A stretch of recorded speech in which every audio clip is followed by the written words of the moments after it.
Mit navn er Stefan Grej. Jeg er 39 år og er formand i Rungsted Hørsholm Floorballklub. Til daglig der arbejder jeg med risikostyring i en større finansiel virksomhed i Danmark. Husk, da vi kom til, så var vi 30 medlemmer, og vi overvejede faktisk, at det var sæste sæson, vi skulle gå ind med klubben.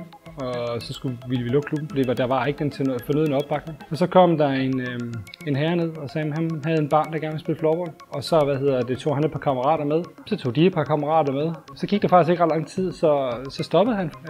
Så måtte jeg jo selv tage over på det ungdomshold. Og så startede jeg jo som ungdomstræner der.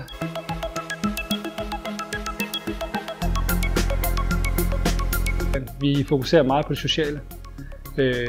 Det gælder også igennem hele vores ungdomsting. Altså, vi arbejder med, at det her det er ikke kun at gøre gode floorballspillere, det er at skabe gode mennesker. Vi er da stresset også en dag som en dag. Der er mange ting, mange bolde i luften, mange ting styr på, og det vil da være rart med mange flere frivillige. Men jeg tror, at i forhold til mange andre foreninger, så tror jeg, at mange er misundelige på, hvor mange vi i grunden kan engagere.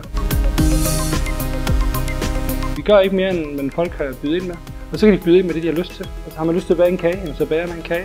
Har man lyst til at feje gulvet, så fejer man gulvet.